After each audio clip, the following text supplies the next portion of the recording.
Bom dia a todos. Nesse vídeo nós vamos tentar fazer um resumo sobre o antigo regime. O que foi o antigo regime, quais as suas principais características e, primeira coisa, é definir o que foi o antigo regime. Nós chamamos de antigo regime o sistema político, econômico e social que vigorou em vários países da Europa entre os séculos XVI e XVIII. Então, quando nós falamos desse período de tempo, quando nós queremos entender a sociedade europeia ao longo desses 300 anos, nós estamos falando, de uma forma geral, do antigo regime. Tá? Então, se eu estou falando de um sistema que é político, econômico e social, nós temos que buscar exatamente como dentro da Europa esse sistema influenciou a vida das pessoas nesses três aspectos. Então, nós temos a principal característica política do antigo regime é o que nós chamamos de absolutismo. A principal característica econômica é o que nós chamamos de mercantilismo. E a principal característica da sociedade é ela ser uma sociedade estamental. Então, vamos pegar cada uma dessas três características, mas já fica aqui definido que quando eu estou falando de antigo regime, eu estou falando dessas três características principais: absolutismo, mercantilismo e uma sociedade estamental. Então, vamos ver cada uma delas. O que é o absolutismo? Então, o absolutismo é a principal característica política do antigo regime e trata-se então de uma forma de governo onde nós temos um monarca, ou seja, um rei, um imperador, que vai exercer o poder político de forma quase absoluta. Daí o conceito absolutismo. O que isso significa na prática? Significa que praticamente não havia limites para o poder do rei. Você está falando de um sistema onde quem vai determinar as leis, quem vai determinar o funcionamento da economia, quem vai ter um grande controle sobre diversos aspectos da sociedade, é essa figura do monarca, é essa figura do rei.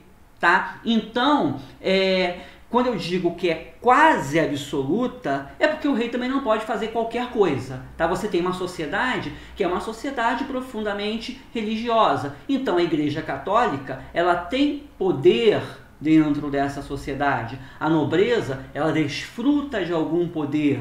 Então, o rei não pode chegar, por exemplo, e dizer que mandar matar todos os nobres do país.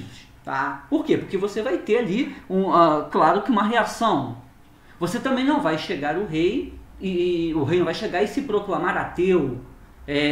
Por quê? Porque você tem uma sociedade que é profundamente religiosa. Mas, salvo esses extremos, ele vai determinar qual é a política econômica do país, qual é a política externa do país, sem que outras pessoas possam interferir nessas decisões dele. Ele vai ter conselheiros, é claro, ele vai ter ministros, mas a última palavra é sempre dele. Tá? E nós vamos ter os chamados teóricos do absolutismo, que são pensadores, que são pessoas que ali, naquele momento, estão justificando o porquê do rei ter que ter tanto poder. Tá? E aí nós vamos ter explicações, nós vamos ter teorias que são bastante variadas. Tá? A gente teria que ver isso mais aprofundadamente num outro vídeo, num outro momento. Mas de uma forma geral, nós vamos ter pensadores como Jacques Bossuet, que vai criar a teoria do poder divino do rei. Então ele vai dizer que se o rei é porque Deus colocou ele ali. Então as pessoas têm que obedecer às orientações do rei, porque ele é uma figura divina. Tá? Nós vamos ter outros pensadores. Thomas Hobbes vai dizer que é necessário que haja um rei, não porque ele é uma figura divina, mas porque a sociedade sem uma autoridade maior, ela vive em caos. Então que as pessoas aceitam dar uma parte da sua autoridade para o rei para que ele traga paz para a própria sociedade. Isso de uma forma bem sucinta, de uma forma bem geral. Num outro momento a gente especifica melhor as ideias de cada um desses pensadores. Então, nós vamos ter vários países da Europa, nesse momento, entre os séculos XVI e o século XVIII, onde nós vamos ter reis governando de uma forma absoluta ou quase absoluta. Em cada país da Europa, esse poder do rei vai ser um pouco maior ou um pouco menor. Tá? O exemplo maior de rei absolutista é o rei Luís XIV, que é chamado de Rei Sol. Ele foi a pessoa, ele foi o rei, o monarca, que nesse período encarnou mais esses pressupostos do absolutismo. Tá? Então, vamos lá, quando nós falamos na característica política do antigo regime, nós estamos falando do absolutismo.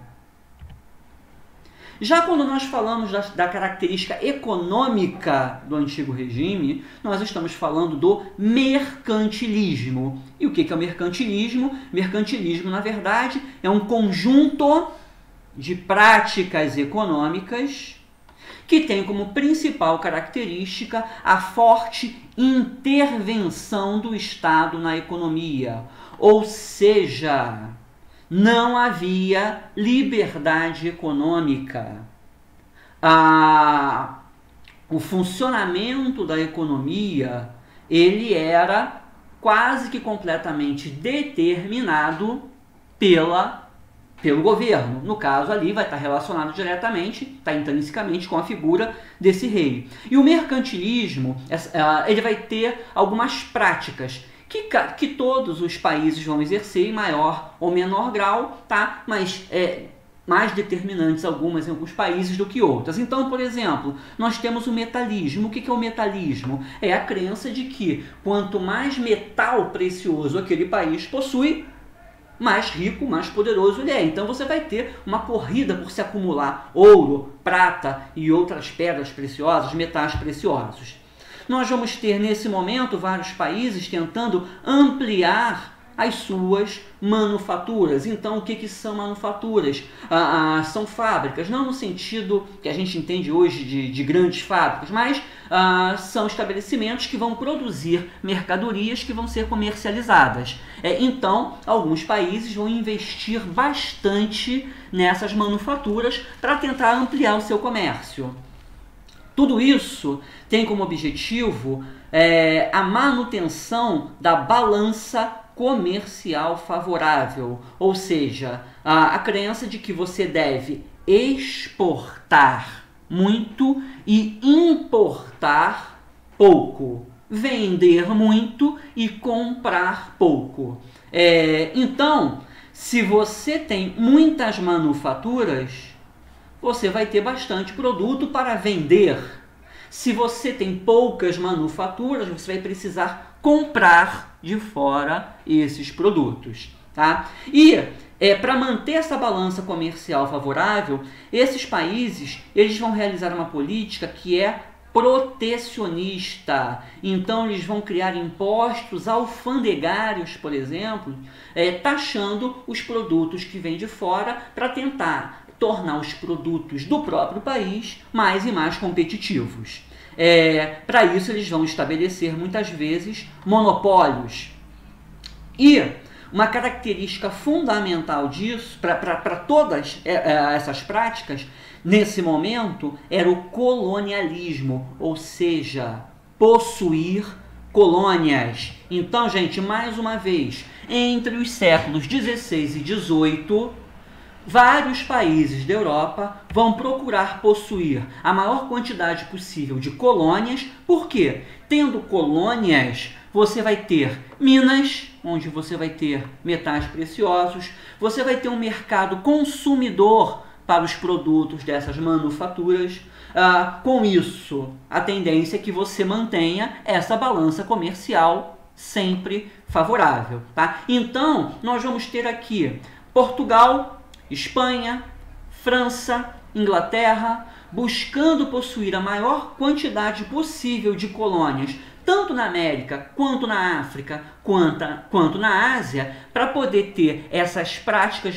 mercantilistas sendo colocadas em prática da forma mais eficiente possível, tá? Então, gente, quando eu falo na economia do antigo regime, tá? A principal característica econômica é o mercantilismo. E o que é o mercantilismo? São todas essas práticas econômicas. Nós falaremos também com mais detalhes do mercantilismo mais à frente, quando nós formos falar do liberalismo, tá? Mas nesse momento, tá? Resumidamente, de uma forma geral, nós podemos ficar aqui com esses exemplos de práticas mercantilistas. E, finalmente, nós vamos ter uma sociedade do antigo regime, que é uma sociedade estamental. O que é isso? É uma sociedade que é dividida em estamentos, estados ou estratos. Então, a gente pode chamá-la também de sociedade estratificada. E o que é isso? Resumidamente, uma sociedade estamental é uma sociedade onde praticamente não existe mobilidade social. Os principais grupos sociais do antigo regime eram clero, nobreza e o que nós vamos chamar aqui de terceiro estado. Então, quando eu digo que não há mobilidade social, é porque um camponês nunca vai se tornar nobre, e um nobre nunca vai se tornar camponês. Um artesão nunca vai se tornar nobre, e um nobre nunca vai se tornar artesão.